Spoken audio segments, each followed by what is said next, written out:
Now, who made that decision to put all of those SEALs into one old helicopter? I keep asking one question.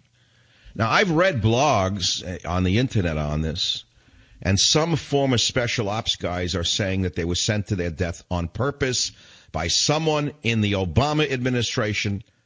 I don't know whether to believe it. I don't know what to believe anymore. All I know is they're dead. Dead is dead. Why would they do that?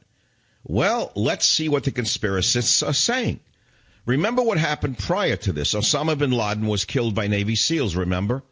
Remember they went and got him? But they had three fast, the latest model attack helicopters, remember? They went and snatched him out of, shot him up in his house. Three fast helicopters. In fact, one was shot down or fell down on its own.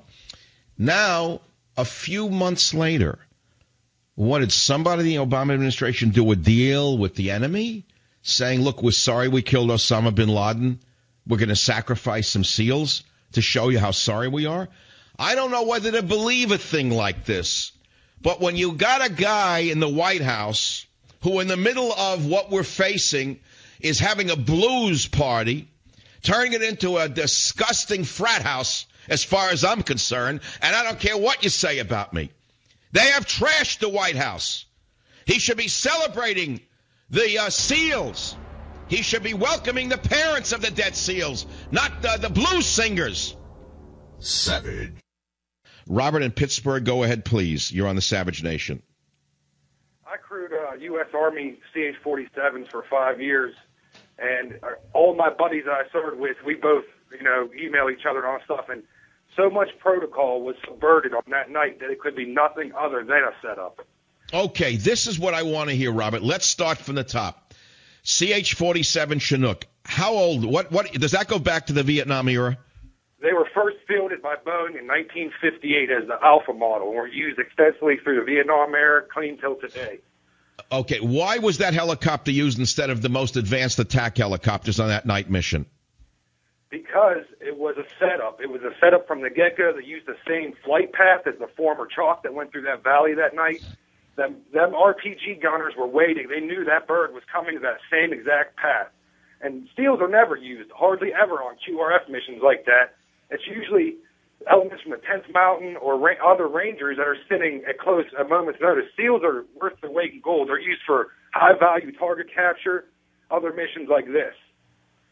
Now, in addition to the SEALs being put on a mission for which they're not usually used, Rangers were killed as well, and some Afghani equivalents. Why do you think they were put on that helicopter? Are you of the conspiracy theory group that thinks they were sacrificed in order to placate the Taliban because Obama had killed Osama bin Laden? Either that or somebody lied to them and put bait out there. As in, they said there was a juicy target out there that the SEALs really wanted to get. You could never get, they are followed by a golden rule, and that's one team, one spot, one time.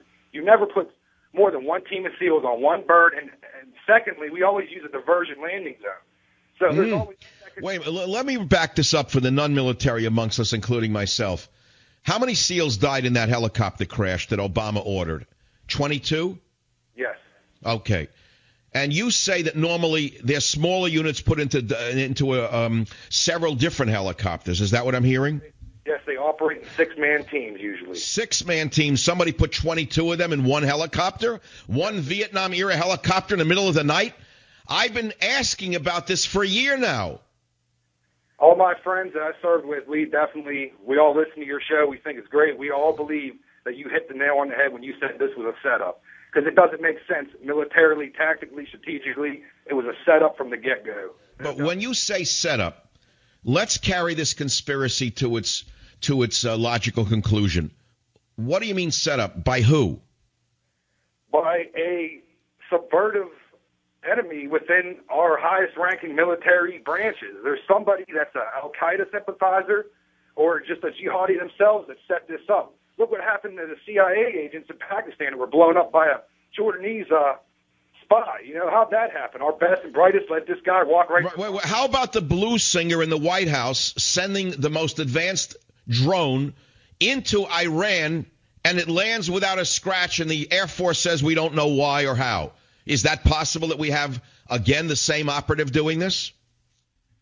Possibly. It could be a whole ring of people. We don't know to that extent until there's a congressional hearing.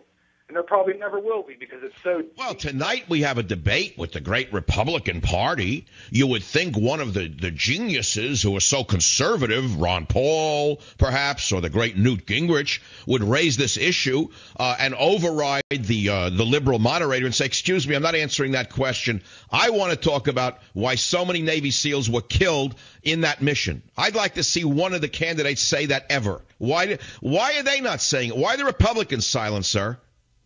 They don't have a spine. That's my only say. They'd rather see their country swept away than stand up for what's right and what this country was founded on. That's one of the reasons I got out of the military service, because I couldn't stand to serve under a communist, Stalinist leader like President Obama. No, you can't say that about him. He had a very nice party last night in the White House for blues singers. Yeah, maybe they'll have some illegal immigrants over, too. And he ought to celebrate south of the border culture again, perhaps, and maybe he can have the Department of Homeland Security there and celebrating with them. You know, that's the way it's done. My friend, it's very serious business that we're involved in, and we discuss these things, as you well know, at some peril. When we fear our own government and when we have conspiracies that we fear are occurring by our own government, what do we the people do? What do we the people do? I had these parents on who gave the ultimate sacrifice to this country. They lost their son. This is no longer rhetoric. And there must be a congressional investigation. There must be. I'm hoping that as a result of this broadcast tonight, one of the congressmen, at least one on the Armed Services Committee, will hold a hearing. There are some who listen to this show, and it's worthy of a hearing, especially in an election year. Don't you think so? Yes, I believe so. I would say this is a bigger scandal than Fast and Furious and the death of Border Agent Terry. And I don't care what the vermin in the media do or don't do. I can guarantee you that with the talk radio and the Internet, that hearing would get every American listening to it. I can guarantee you if we get one congressman to pick up this story and run with it, we'll get to the bottom of this. Thank you for your service to this country, and this is the Savage Nation. I'll be right back. Savage.